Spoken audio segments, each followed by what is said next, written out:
Good afternoon. We will go ahead and get started with the Washoe County Open Space and Regional Parks Commission meeting for Tuesday, November 5th, 2019. Before we start with roll call, I'd like to introduce our two new commissioners. We have Heidi Anderson and Greg Shorts. Welcome. Thank you for joining us. Roll call, please. Doug Doolittle, absent. Stephanie Chen. Here. Heidi Anderson. Here. Polly Boardman. Here. Thomas Gwynn, absent. Darla Lee. Here. Chris Nenzel, absent. Jennifer Oliver. Here. Greg Shorts. Here. Perfect. We have a We have a quorum. quorum. Okay. Pledge of Allegiance. Pledge allegiance to the flag of the United States of America and to the republic for which it stands, one nation, under God, indivisible, with liberty and justice for all. Yeah. Do we have any public comments? I don't think we received any cards. Okay, no public comments. Moving to item 4, approval of the agenda for the Open Space and Regional Parks Commission meeting of November 5th, 2019. Polly Boardman, I approve the agenda for today. Second. Right. All in favor, say aye. Aye. Okay, moved and approved. Item 5, approval of the minutes for the Open Space and Regional Parks Commission meeting of October 1st, 2019. Any questions or changes?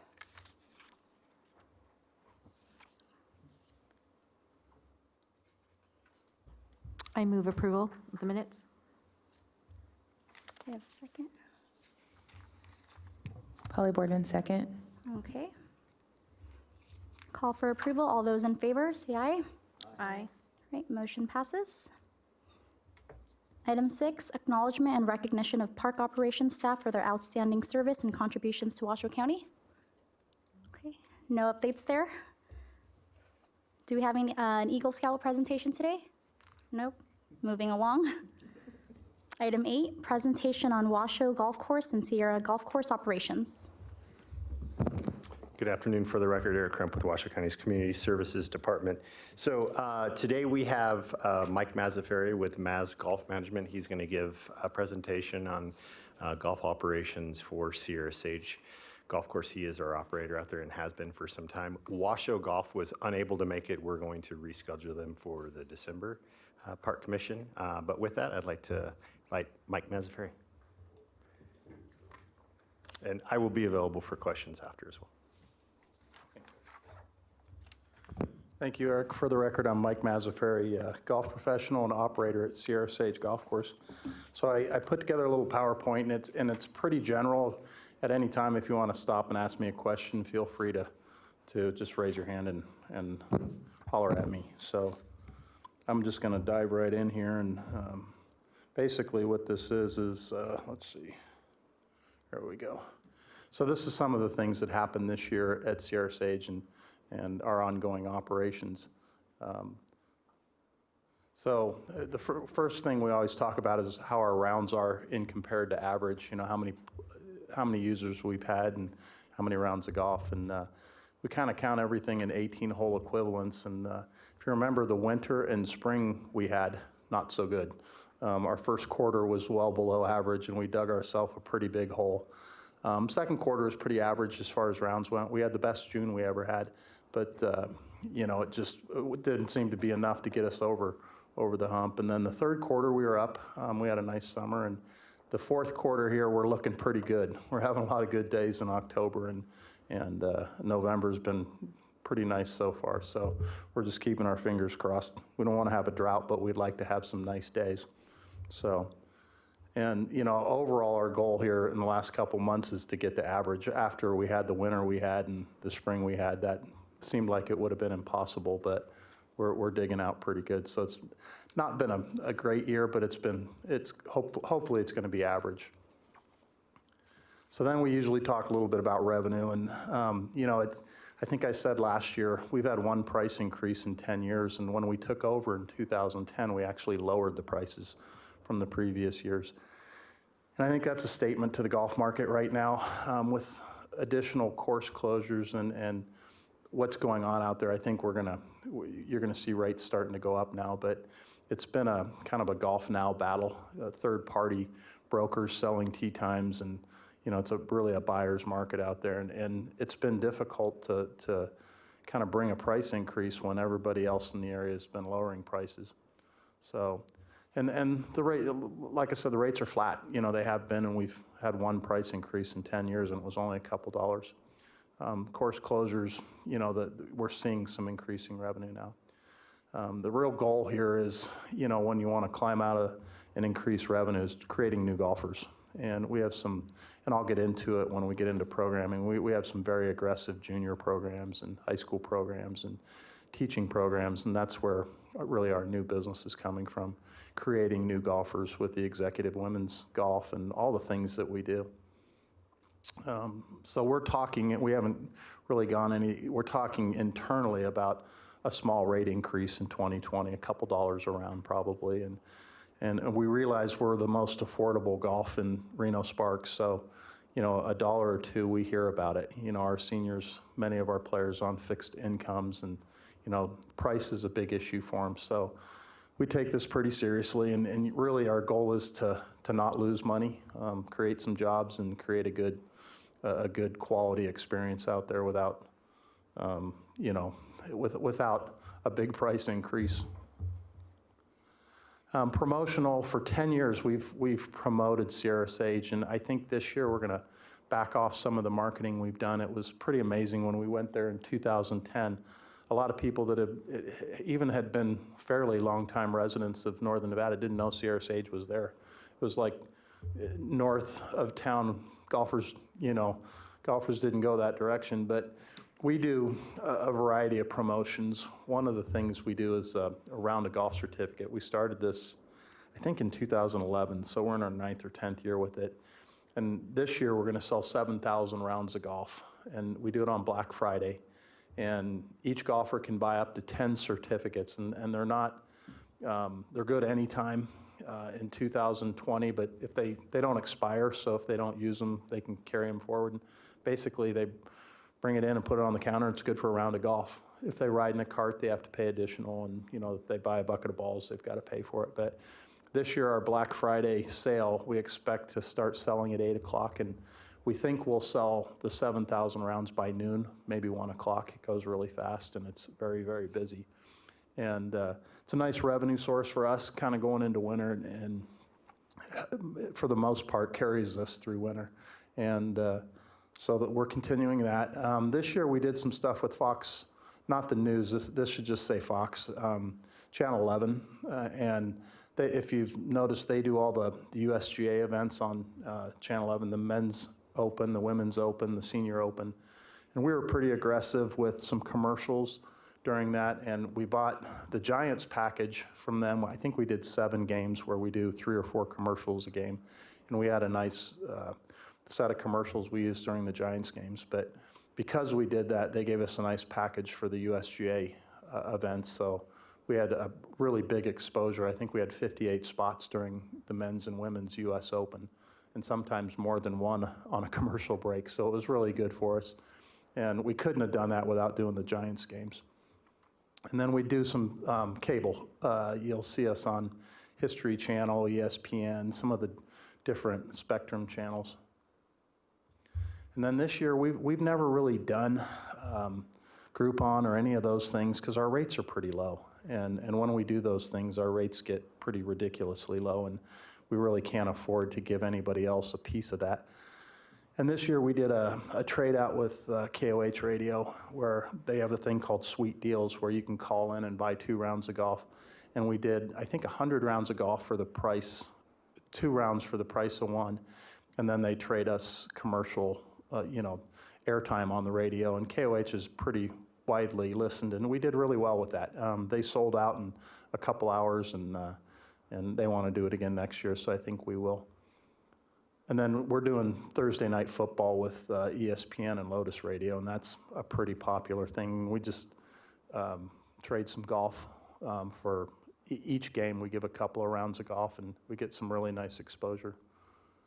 And then this year, I don't know if you probably saw this, Eric, there was these guys that do a blog and they're trying to become a TV show, and they do a thing, their website's called No Laying Up, but they go into towns, and it's kind of a Guy Fiero diners, dives and drive-ins, whatever the show is on the food channel, that they go in with a certain budget and play kind of the affordable golf courses. And these guys came in for a weekend, and they had a $500 budget, and they played 3 golf courses, and they filmed the whole thing. And 2 of the courses they played were Washoe and Sierra Sage, and they're widely followed kind of worldwide. And looks like they're going to get some presence on the Golf Channel here pretty soon. But they came in and did a really nice 40-minute show at Washoe and at Sierra Sage, and it's them playing and going to the place and kind of telling about it. And they're from the Midwest, so it was kind of interesting to listen to their comments about playing golf out west.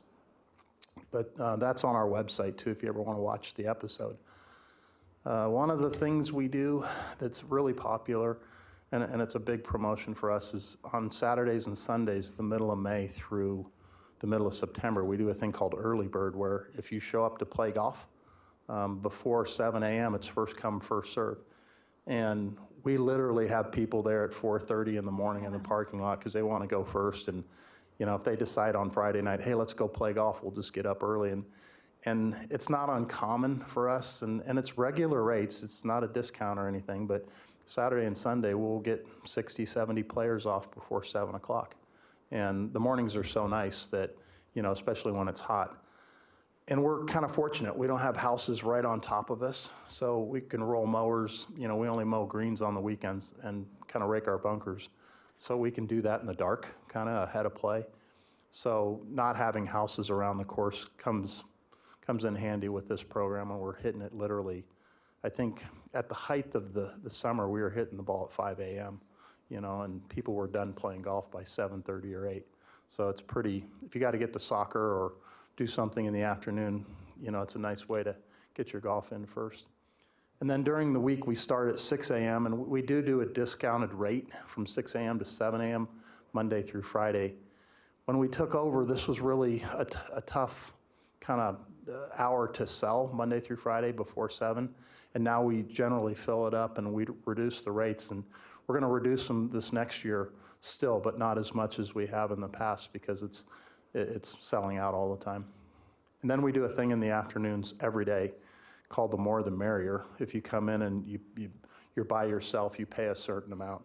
If you bring a friend, you pay a lesser amount. If there's 3 of you, it goes down. And we encourage them to come in a foursome because that's our lowest rate in the afternoon. And it works. And sometimes people will even pair up in the parking lot and act like they're friends to save a few bucks. But we're okay, we encourage that. Next week, we're doing a Veterans Day special that we do every year. It's $20 with a card on Veterans Day, and we just put out our first email for that today, and we'll promote that. And the weather stays like it is today, we'll have a sellout that day. It's been pretty nice. So, and then if you're a Facebook person, go on our Facebook presence is really quite amazing for a golf course. We have a lot of content on there, and we post stuff almost daily, and you can really get a good feel of what we're doing at Sierra Sage by going on our Facebook page. And we're doing Instagram, I think, and we're going to start doing some push notifications this next year. Okay, our maintenance division. We really focus on greens and tees mostly, and fairways are probably third. But this year, our issue has been greens. It's not a disease, it's just kind of a condition of the greens called black layer that we've been battling for about 6 months, and it's just at a certain level below the surface, we're not getting any oxygen and air and water penetration. And we did a thing called dry jack 3 times in the last year and a half, and that helped, but didn't solve our problem. And we bought a machine recently in September called an Air 2 G2 that actually injects air into the ground. And we're seeing a significant improvement in this black layer. It's kind of going away finally. And what happens is where this black layer establishes, when you irrigate and put water on it, the water just comes to the surface. So you get disease, you get, in the heat. It gets really difficult to get a good putting surface when they're either really hard or mushy when you walk on them, because we could never get the water level just right.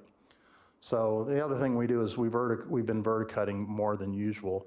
Because of that condition, we get a lot of thatch in them, and the verticutting helps, but the solution we found out was this Air 2 G2 that really gets oxygen below the black layer and changes the profile quite a bit. When, you know, you can grow grass on a rock if you can get air and water to it, and that was our issue. And I have a picture of the machine I'll show you.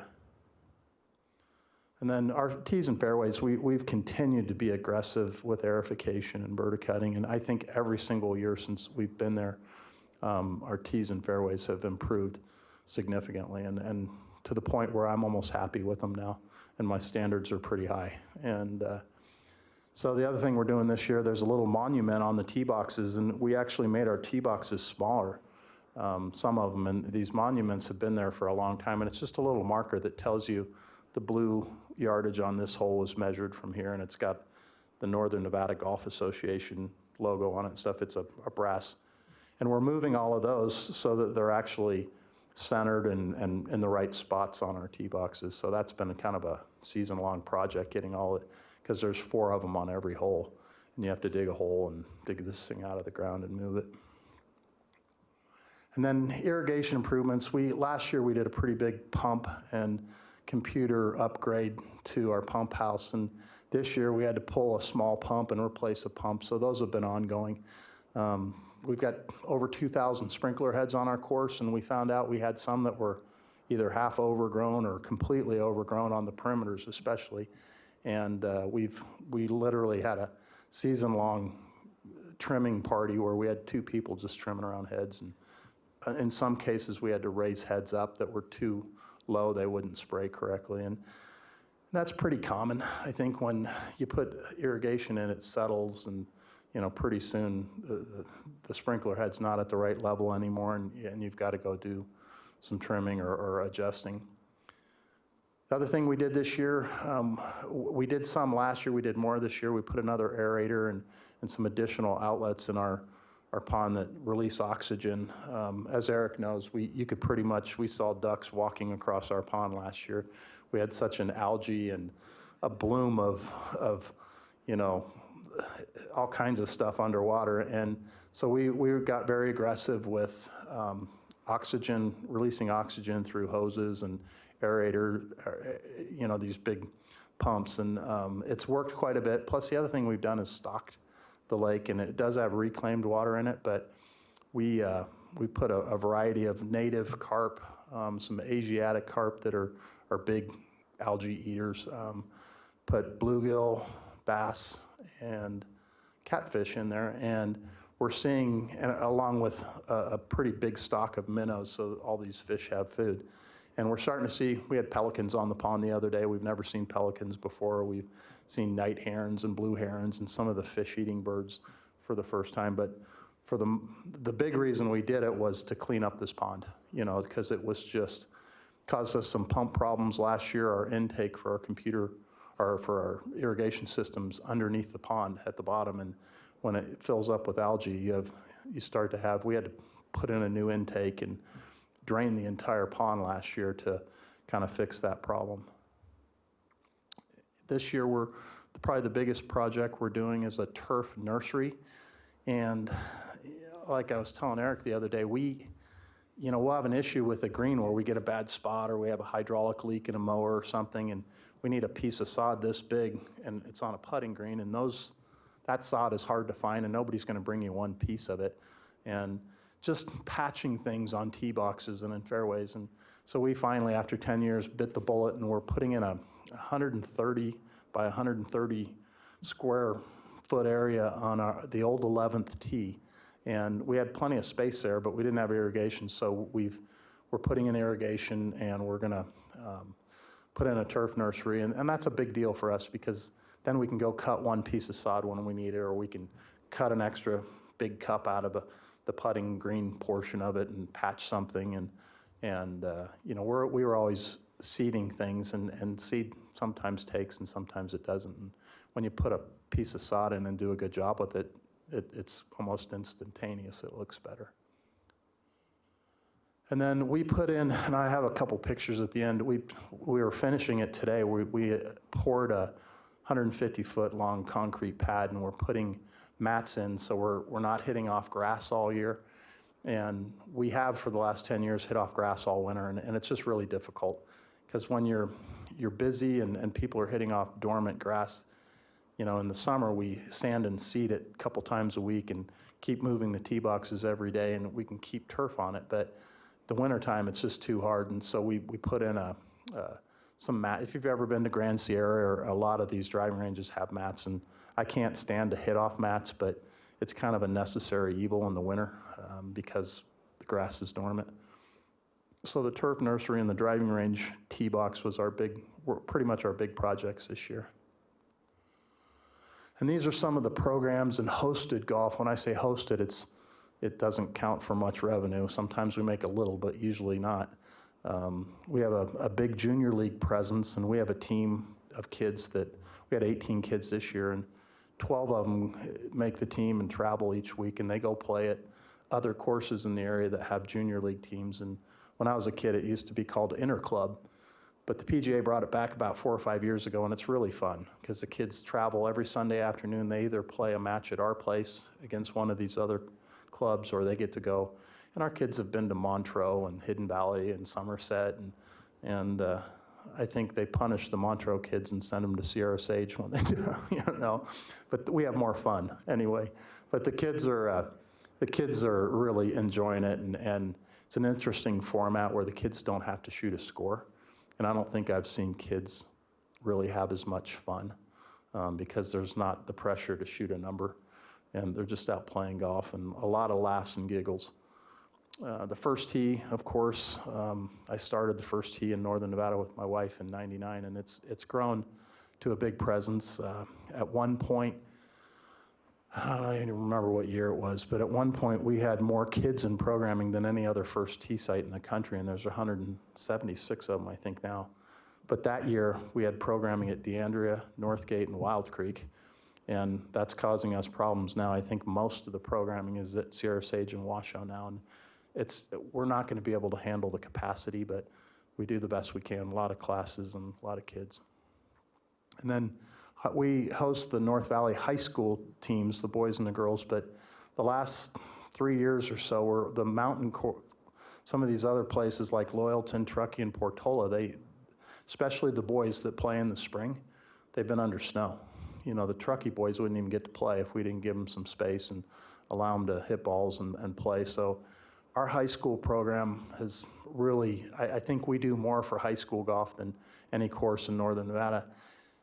And I think partly our philosophy is, hey, these are our future customers, and we want to make the kids have a good time and feel welcome and hang out, and they enjoy coming. So that, I think, helps us long term. And both the men's and women's Wolfpack teams practice a lot. The women team is almost at our course every day because we have really good driving range tee, the turf tee, and then we have 2 practice holes. And the women, they're a good team this year, and the men are there once or twice a week. The women are there almost every day. The Northern Nevada Junior Golf Association, we have 3 events, one in the spring, one in the summer, and one in the fall that we host for them. And one of them's a Sunday event, so that's pretty significant when we give up the course on a part of our Sunday. And then the Northern Nevada Golf Association, which is the amateur men and women. Next year, we're hosting the Northern Nevada Amateur, and it's the first time since we've been there in 10 years. And every year, we host an event in July. This year, it's going to be in June in 2020, called the Reno Sparks City Championship, and it's a big amateur event. Player ability test is, we're the regional course where 3 times a year, the PGA comes in and they do player ability tests. And like my son is an apprentice golf professional, and he has a golf management degree, a bachelor's degree, but to join the PGA, you got to pass a player ability test, and it's kind of like getting an MBA. I mean, it's a 3 or 4 year process, but you have to pass a player ability test, and a lot of the soon-to-be golf professionals really sweat this out. And our course isn't that hard, and we really try and set it up as easy as possible and get these hopeful golf professionals through the player ability test. So, and most years before, occasionally they do it in Carson City, but most of the time, everybody up here that wanted to get in the PGA Apprentice program had to go to the Bay Area or Sacramento to play in the player ability test. And then we do really a lot of individual and group instruction, and that's going to be ongoing. We're actually expanding it this spring, and we're going to do a program called PGA Hope that we finally got funded for. We were hoping to do it in 19, but we got a commitment in 20, and it's called Help Our Patriots Everywhere. And it's a veterans program that kind of focuses on PTSD veterans that, particularly in the Northern California area, the VA hospitals and about 10 different sites in NorCal, they've just had incredible success. Because a lot of these veterans that, I mean, some of them don't even want to go outside, but they come to the golf course and they feel happy or they feel safe, you know, and they take up golf. And it's something I've seen some incredible results with, and we're fortunate we're going to be a host of a PGA Hope program. Our men's club, we had 23 weekend events this year and 13 weekday events, and next year that schedule is expanding. So pretty much we play, starting the 1st of April all the way through October, we play every other weekend. We have a couple 2-day events, but usually it's a Saturday or a Sunday, we alternate them. And then in between those weeks, we do a weekday event. And so our men's clubs continue to be kind of the largest and most active in Northern Nevada. We're going to hit 400 members this year, or this next year, and we'll average 120, 130 players an event, and it's a big part of our business. And then our ladies club should have been up there. Our ladies club, we were right there at 100 members this year, and it's grown by about 25% in the last 2 years, and we're kind of starting to finally see some nice growth. When we got to Sierra Sage, our ladies club was, you know, it was aging and we weren't getting new people. And a lot of our gals, we have a 9-hole program now that, I mean, we've got some 90-year-old ladies that play 9 holes. It's really awesome, you know, that we can keep everybody playing. But we're seeing some new faces now, and it's going well. And the Sierra Nevada Travel Cup, I wish the Washoe guys were here. We won the Travel Cup last year, and we didn't this year. We didn't defend, but it came down to us in Washoe, and we beat them, and usually they beat us, so it was a big deal. And there's our ladies club. And the ladies club, we have an invitational in September that's really kind of got some traction the last few years called the Coyote. That's kind of a 2-day deal that's really fun. Oops, I don't know what I just did. There we go. And so I talked a little bit about the capital improvements, and the big thing is with our greens. This machine we bought, the Air 2 G2 machine, and then DryJect is actually a thing we contract out. We provide the labor, they provide the machines, and it's a machine that uses pressurized water and injects sand into the ground, and it's very effective. And you know, we just didn't see the results, but we're going to continue doing that too.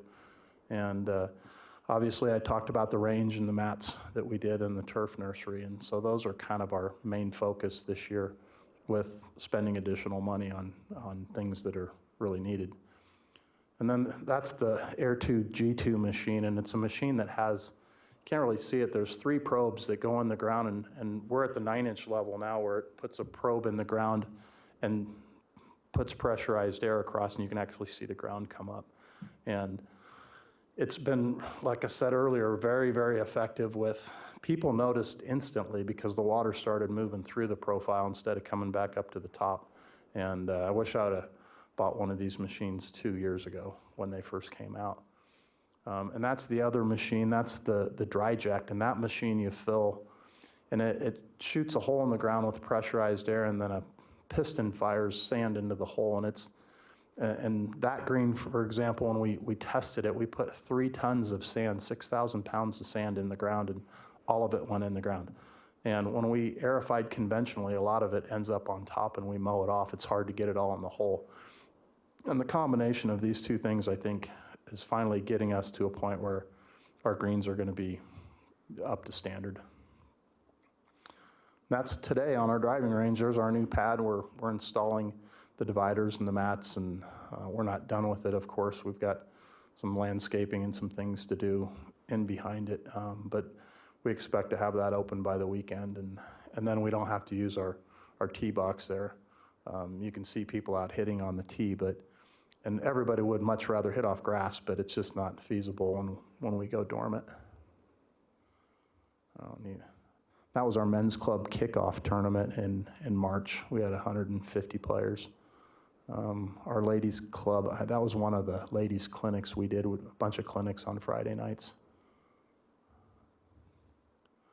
And that was our pond this summer, and that was the worst it got. And you can see where you can't really see this duck on the right is actually a fake duck. That's one of the locations where bubbles are coming off the bottom. But and that's actually, oops, shit, I did it again, sorry. Well, there we go.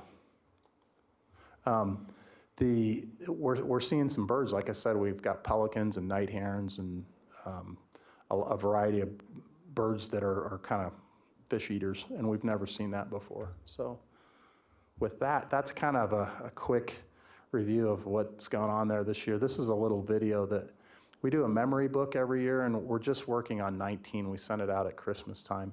And I put last year's in here. It's about a 3-minute little memory book, just a lot of pictures and things that I'd like to show you when we're done with any questions. Thank you for the presentation. Great to see the improvements. Thank you. Commissioners, any comments, questions? So, Greg Shorts, do you have a veterans discount? Yeah, what we do is it's a $3 discount off our normal rate, Okay. and a $4 discount for 9 holes. So yeah, if they show active military or a VA, a card, we provided. And this year we're going to do the PGA Hope League, which Google PGA Hope and look at some of the videos and see. And we're going to start a veterans Wednesday night league this next year on Wednesday evenings at 5 o'clock. We're gonna have a veterans league. So where we're going to provide $20 9-hole golf with a cart, and a lot of these folks, men and women that have served, will get to meet each other and find golf partners. Yeah, we have a pretty good veterans Oh, we community do. in town, so I Yeah. was just wondering. All right, thank you. Yep. So do you think we can get this? I think No. we have one more question. Oh, I'm sorry. Go ahead, Darla. You mentioned there's a kind of a pressure on the 2 golf courses for first tee. So I guess Wild Creek is still kind of up in the air, but at one point that there was talk of having, the first tee to be at the Wild Creek golf course also. So where does that stand? Wild Creek did a lot of programming this year, and the biggest problem right now, and Eric could probably answer this better than me, I think going forward, they're going to have a par 3 course and maybe a regulation 9, but no driving range.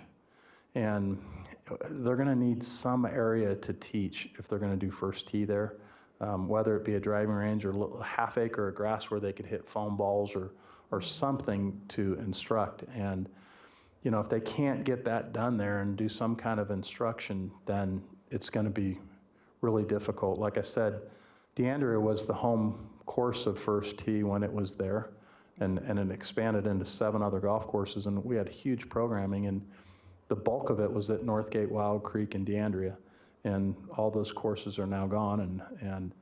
And Washoe, like us, we're limited in size. We have the 2 practice holes, which helps us because we can close off those 2 holes and pretty much give them to the kids. But we're with Wild Creek closing, we've closed 99 holes of public golf since 2006, and it's hurting. It's hurting a lot. And I don't see any of these courses coming back because of the construction and the cost of water and all these other things. We're just going to have to dig in and do as much as we can do, for the program. So Thanks. she's trying to get this up, but I don't think we're going to be able to do it.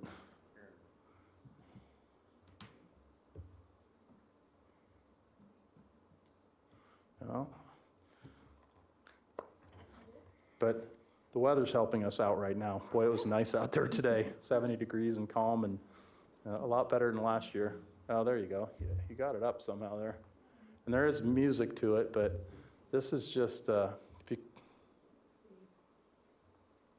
this is just a lot of pictures of things that we do there with the kids. And that's Our Lady's Invitational to Coyote.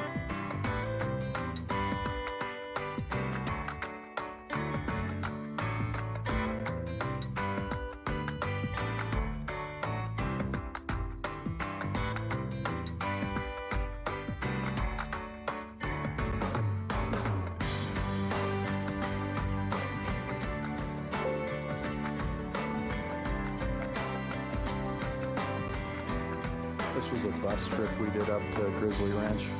We do every year now.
So thank you, guys.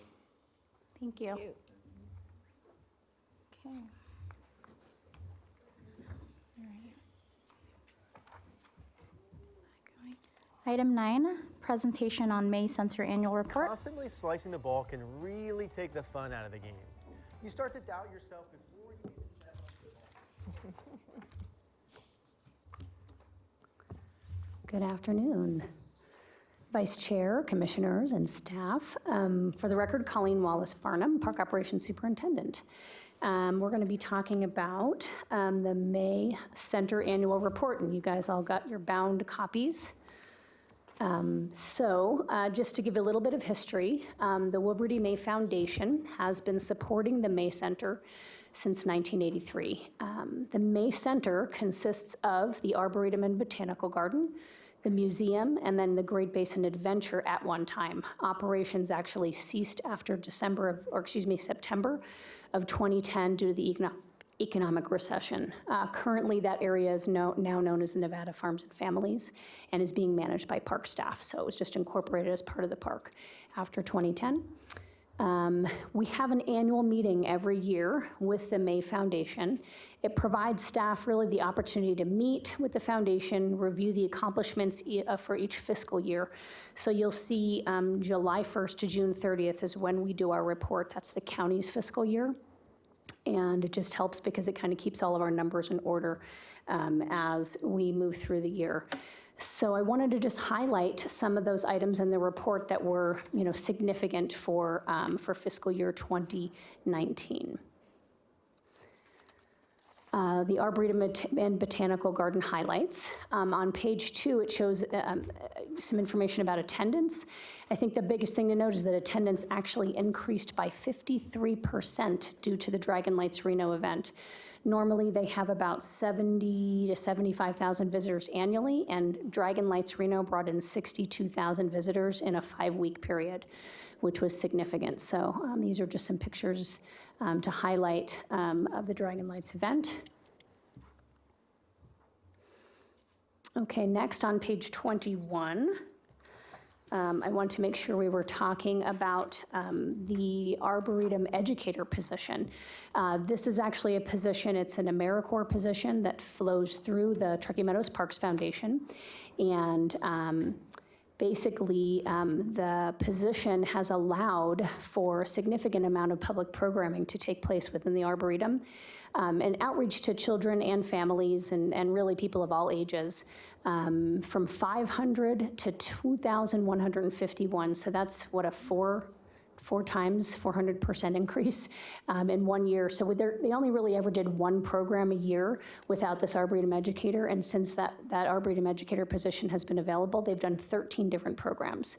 So these are just a couple of the different programs they put on for a variety of age groups. Anywhere you can be as young as 2, and then really all ages. But it's been an amazing, really amazingly well attended. I would say most of the advertising was done on Facebook, and sometimes they would actually fill up within a few hours of being posted. On page 22, it talks about the greenhouse operations. So just wanted to show that the greenhouse operations have kind of stabilized. We had some improvements with a new floor being poured, as well as security fencing being added. Then, of course, staff and volunteers assist in making that greenhouse a viable place within the Arboretum.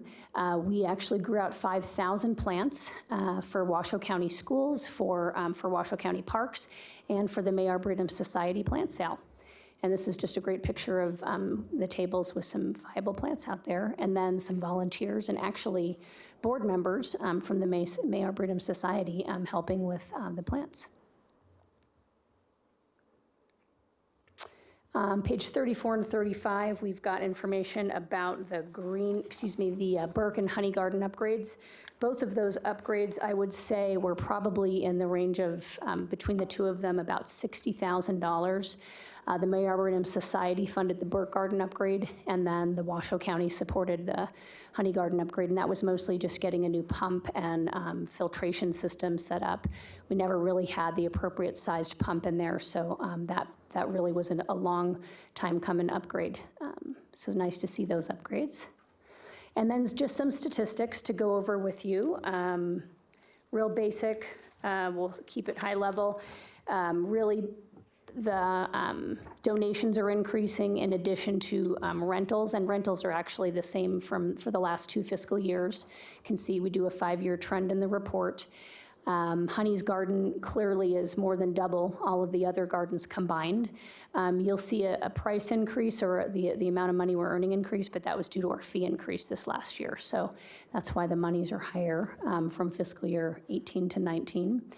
And then just showing that we have, all sorts of different donations: memorial trees, adopt-a-tree bricks, benches, and then really significant contributions from the May Arboretum Society annually.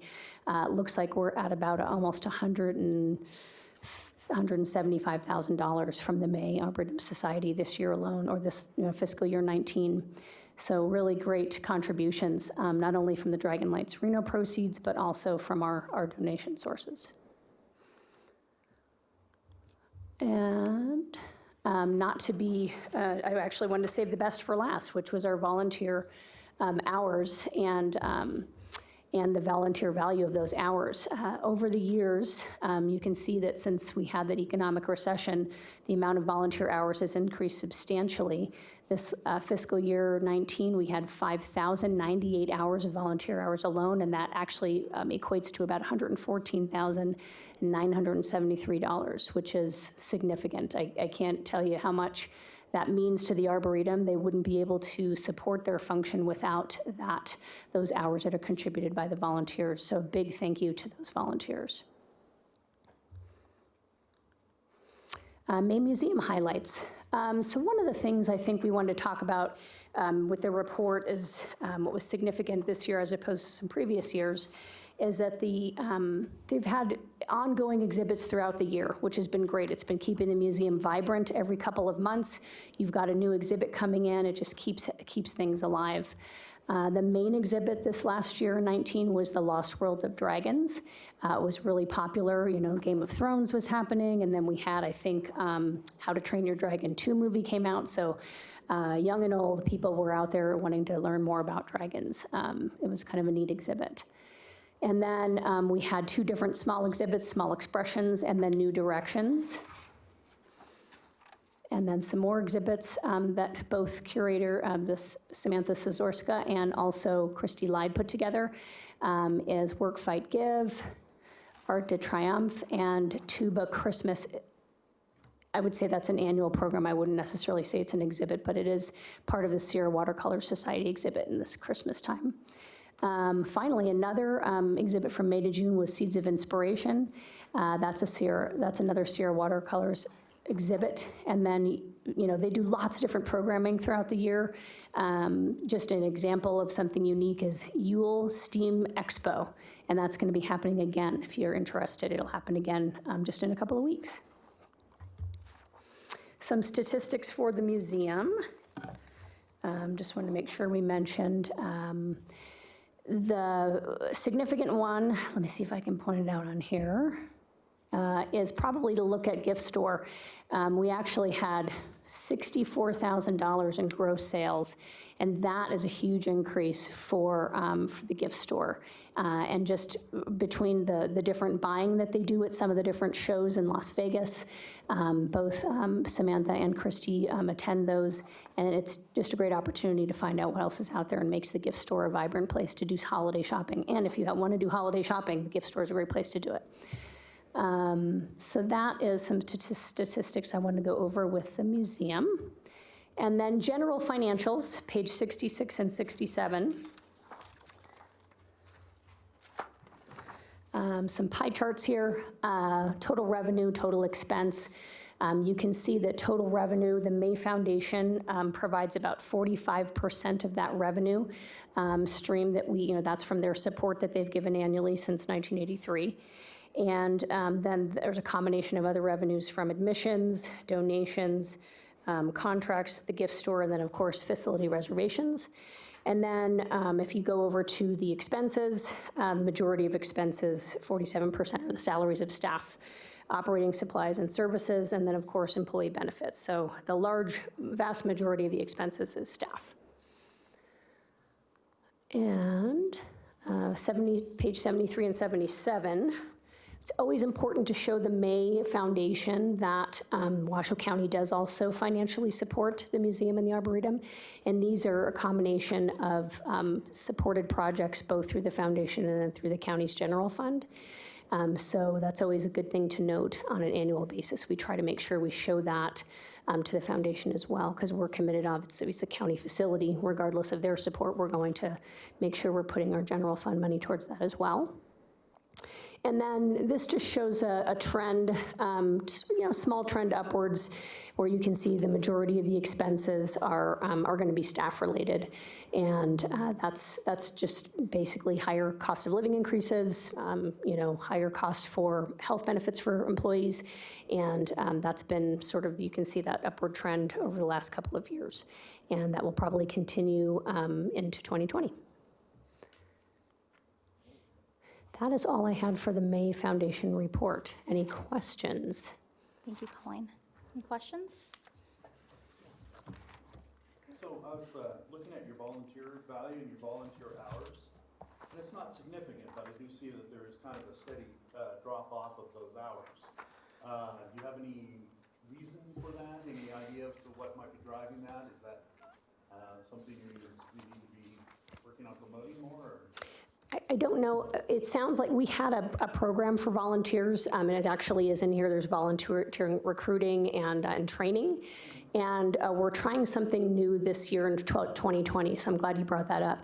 We had a training program that was about a 6-week training program for all volunteers. There was a cost associated with it, but you could waive the fee if you gave a certain number of hours. And they found that that wasn't really, over time, over the past couple of years, it hasn't been retaining that number of volunteer hours. So now what they're trying to do is do that training on a monthly basis and at no cost, and then they're finding that they're getting better retention for their volunteers. So we'll see maybe in the next year if we get better numbers for our volunteers. Thank you. Good question. And I did want to also note that our annual meeting for the May Foundation is in April of every year. So we did this report well in advance of our meeting. And then we do have an opportunity every year to request additional funding beyond whatever financial support they provide us. So we do a funding request. And those are usually just special projects, and they're usually very supportive of some of those different projects.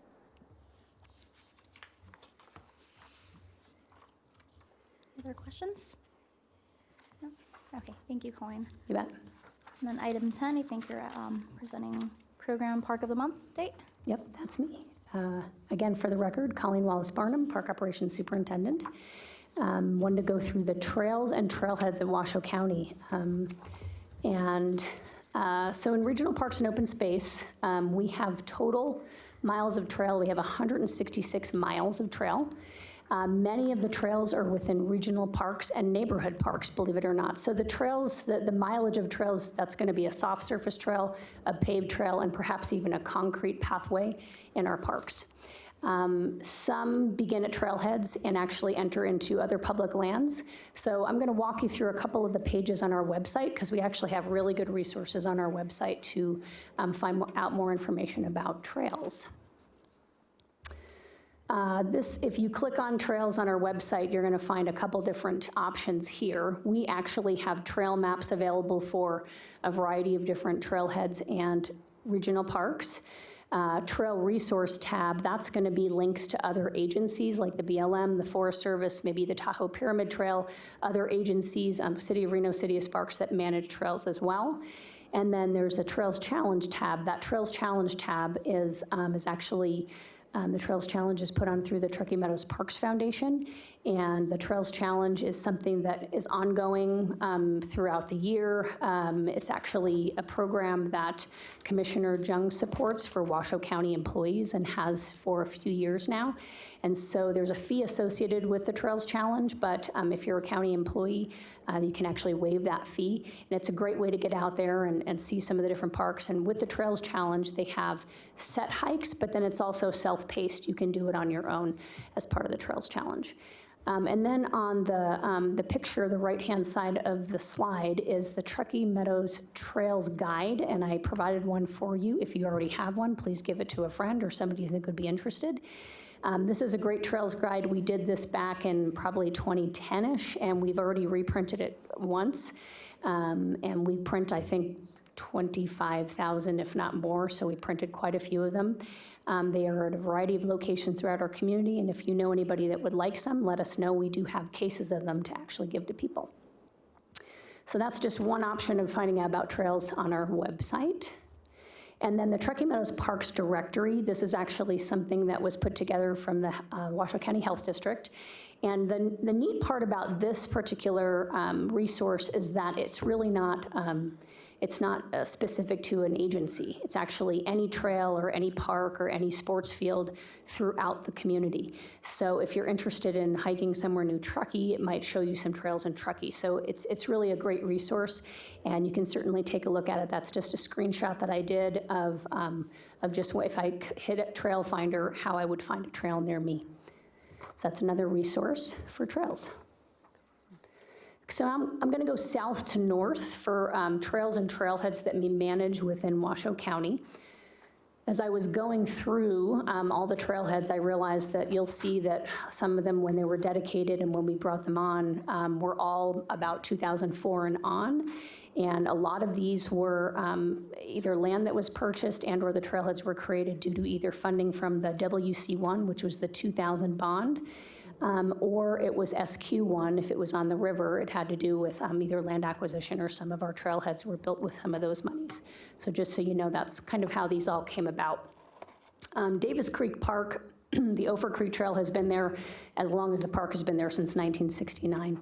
Trails and parks, the total trail within the park is about 2.4 miles, but you can get onto the Ophir Creek Trail, and that will lead you up towards Tahoe Meadows.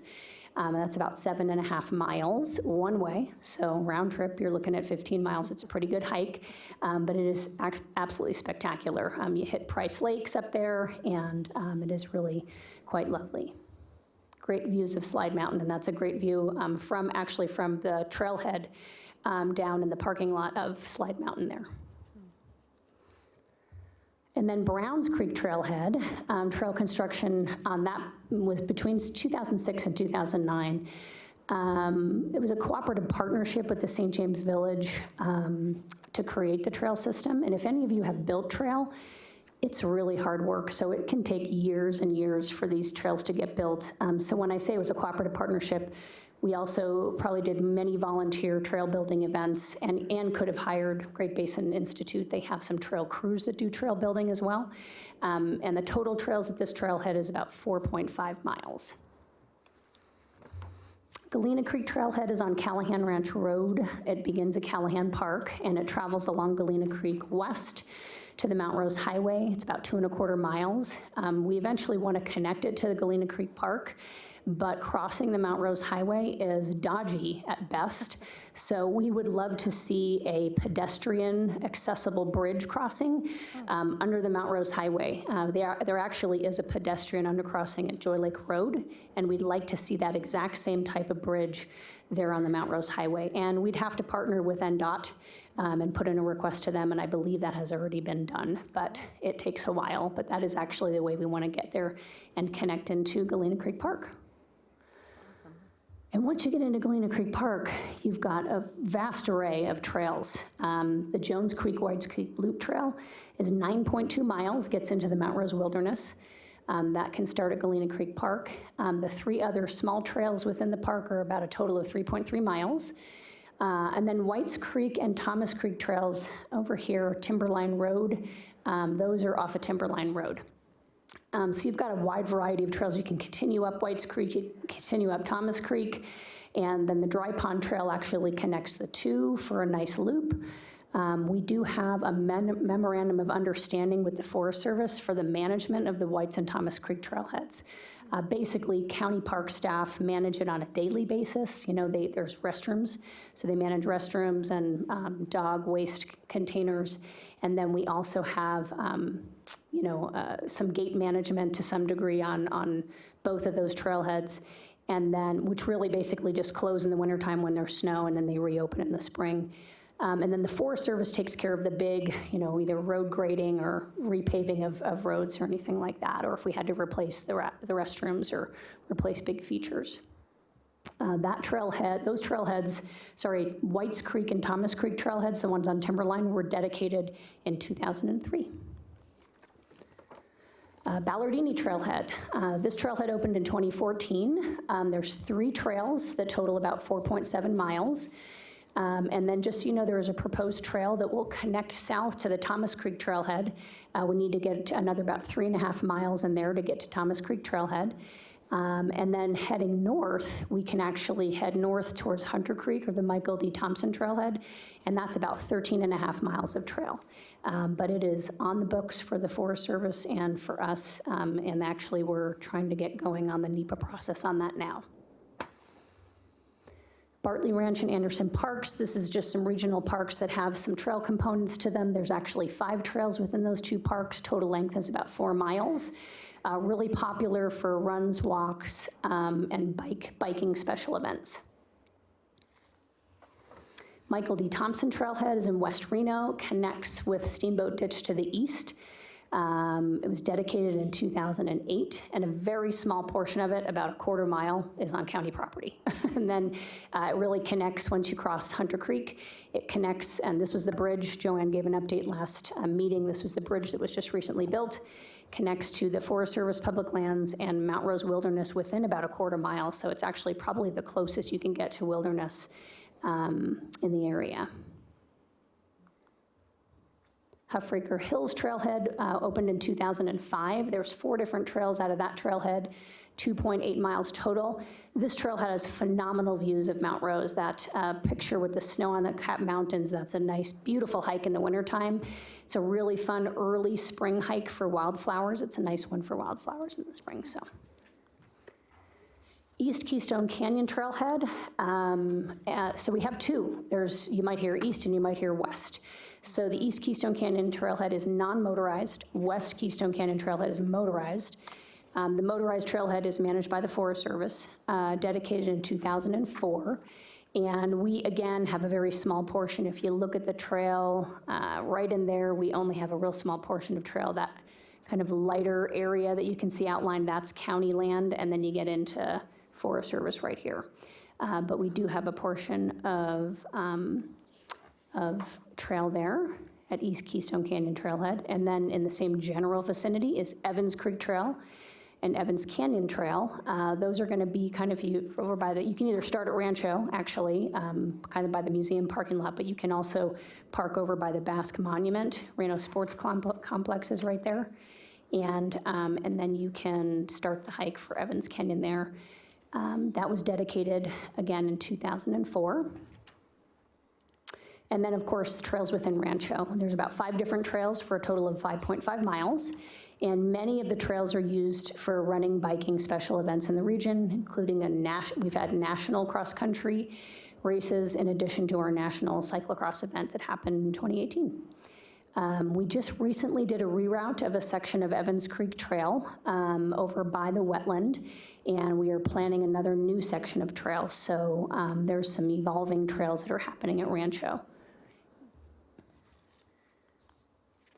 Golden Eagle Regional Park Trailhead. This trailhead was dedicated in 2008. It's about a half mile of paved trail with interpretive panels. And it connects to the BLM public lands. If you've ever been out towards Golden Eagle Regional Park, it's kind of at the very far end where you would head out towards the hills. And we may eventually work with the city of Sparks on having them help with the management of that trailhead because they do have staff out there on a regular basis, but currently our PARA, Park Ranger staff, are managing that trailhead. The Lockwood Trailhead was open to the public in 2009. SQ1 and WC1 funding were matched to create this trailhead. There's actually 2 trails for a total of 1.2 miles, and river access. If you haven't been to that trailhead, it's lovely.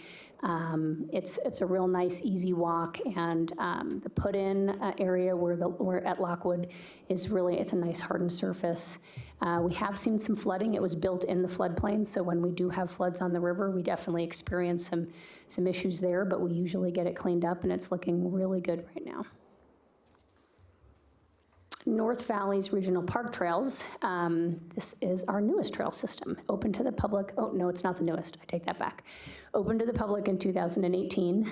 It's a stacked loop with total trail mileage of 3 miles. So if you're not familiar with a stacked loop, if you look at the, oh, I went too fast, sorry. Oh, I went to the wrong way. That's weird.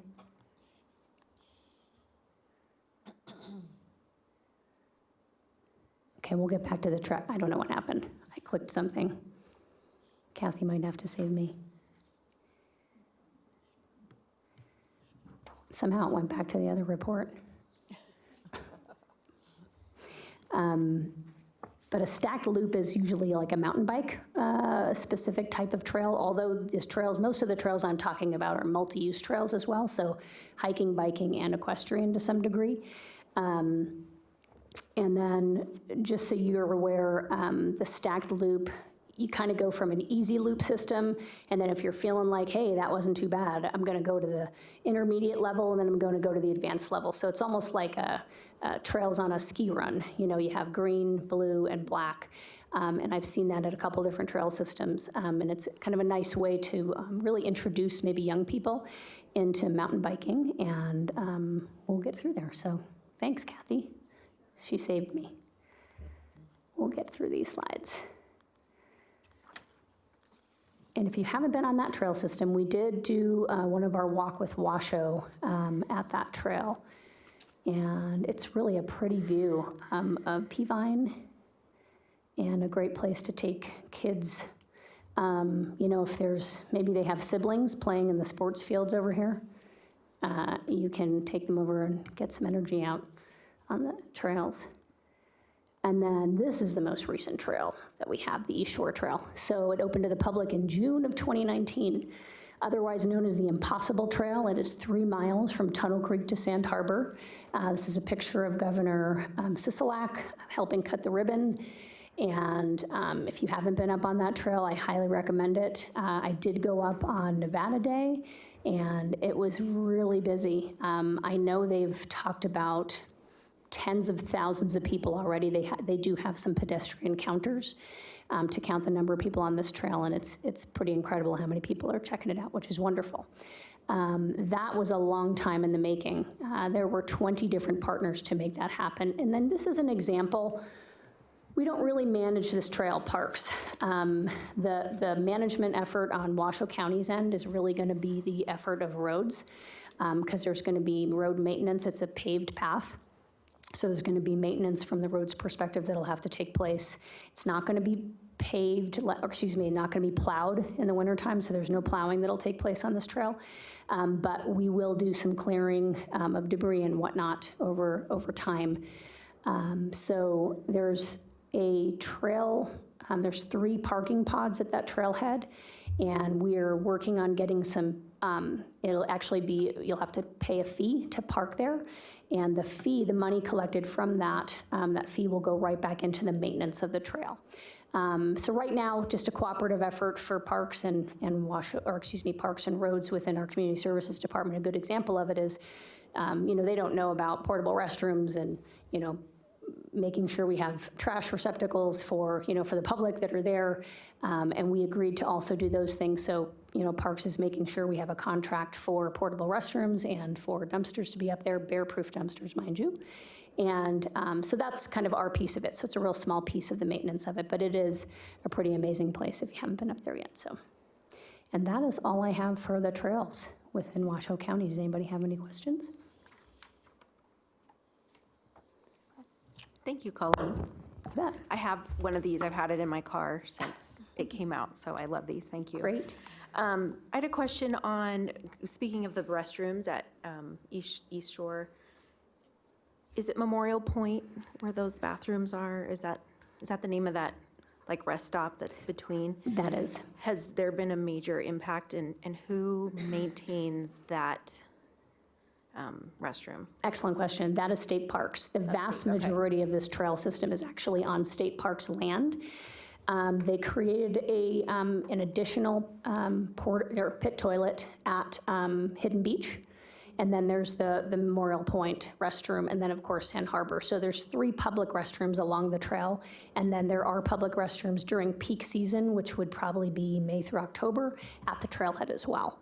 And those are portable ones, but yeah, but I would have to talk with the park rangers up there and see. I know the increases are huge, so yeah, I'm sure they'll have some numbers on impacts. Yeah, well, it's great to see that trail being used, so, I mean, it's a good thing. But Yeah, it is. there's always the other side to that. Right. I got this when it was brand new, so it's a spectacular piece of work that they did with this. But obviously, it's pretty outdated now with, you know, a few of those trails not even existing at the time. That's a fortunate place to be, but any idea of when you're going to be able to do a new update to this?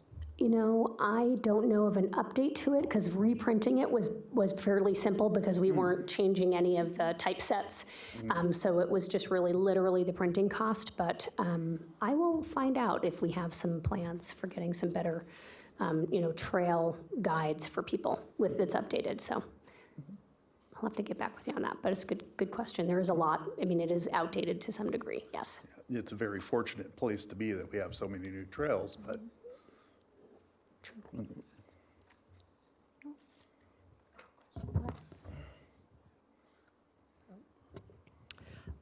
So you mentioned snow removal, that's not something you are planning on doing. I was at the Transportation and Trails Summit this morning, and that was something they mentioned while I was there, that they were planning on the East Shore Trail having snow removal. Do you know anything about that? No. No? I don't know who would be doing it. So that would be our question. That's a good question. Yeah, that is a good question. So, yeah. If you find out more, let me know. I will, yeah, definitely. All right. Thank you, Colleen. That was a great summary of our various Absolutely. trails. My pleasure. Okay. Item 11, parks reports. Okay, that's me again. For the record, Colleen Wallace Barnum, Park Operations Superintendent. Just wanted to give you a few highlights for the parks. The Barks and Badges fundraising event, that's a cooperative effort with the Sheriff's Office, was successful. It was on October 12th, and approximately 2,000 spectators attended. We had a Civil War reenactment at Bowers Mansion on October 19th with about 200 people in attendance, which, believe it or not, that was a successful event. That Civil War reenactment would happen for years in the past, and then we took a long break, so it's nice to see the numbers building back up. I know a few of you attended the art trail ribbon cutting at Crystal Peak Park. There was a new art installation out there. That was a really nice ceremony. We had about 70 people out there, believe it or not, so it was really well attended. And please come take a look at it if you haven't gotten the opportunity. We are going to be teaming up with our community services department, mostly with roads, and we're going to be cutting and transporting some Christmas trees for special families. They'll both families that are in the military, in addition to foster families, and we'll be working on that in early December. And then, fun one, Reno Lithia Subaru reached out to us over the summer and said, hey, we want to donate some trees, and we have volunteers that can plant them. So we had our staff out at Lazy 5 that said, we're in. And we got 25 new trees planted along the soccer fields at Lazy 5 that will help provide some shade during those hot summer days and, soccer practices and whatnot. This coming Saturday, Meet the Turkeys will be held at Rancho San Rafael Park. If you haven't been to that event, it's really fun. Lots of collaborative partners will be there as well. And then also the regional cross-country meet will be held at Rancho San Rafael with an anticipation of over 800 racers. So I was going to give some updates on, I think I've given updates on the May Arboretum and museum, so I think you've heard enough of that. Not enough, I should say, but you've heard a pretty good update on that area. I think that's about it. Okay. Thank you. Sure. And then item 12, director's report.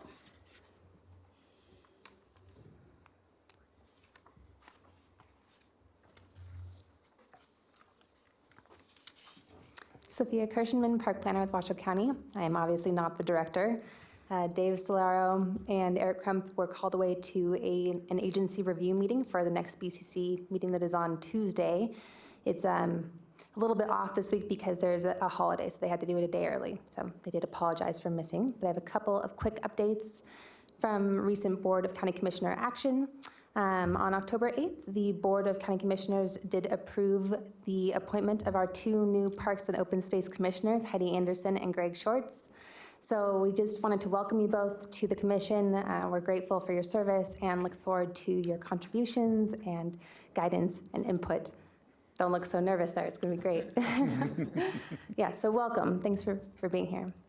And then the second item was on October 15th, the BCC accepted a cash of $12,970.62 and in-kind donations of an estimated value of $11,764.07 from various businesses, organizations, and individuals for regional parks and open space programs and facilities, and directed the Comptroller's Office to make the appropriate budget amendments. So that one's a little bit less fun than our commissioners, but that was the action that the BCC took over the past month. I'm happy to answer any questions on those items, if you have any. Okay, thank you. Yeah, you're welcome. And one other thing, Eric did want you to be made aware that there will be some action items coming up on the next Park Commission agenda. We've got a number of easements that are in the works. I think that we're also finishing up the negotiations for the River Bend boundary line adjustment. So hopefully that will be coming your way next month as well. Okay, thank you. Thank you. Okay, moving along, commissioners' comments. We'll start over here. Does he have anything? No, okay. No? Okay, and again, just want to welcome our 2 new commissioners. Thank you for joining us. We're getting larger, so that's exciting. Yeah, just thank you. I'm excited to be here. I am super sad I missed the Civil War reenactment. So I'm excited for next year. And I would say I think that you guys did an amazing job on the art trails ribbon cutting. So it was really nice to be at. So that's all. I was wondering how different things that get on the agenda, how is that process to actually add something to the agenda? I think we generally just have to touch base with Colleen, Eric, and Kathy, and we can get something added. Okay, great. Yeah, thanks. Perfect. And then any public comments? Okay, seeing none, meeting adjourned. Thank you, everyone.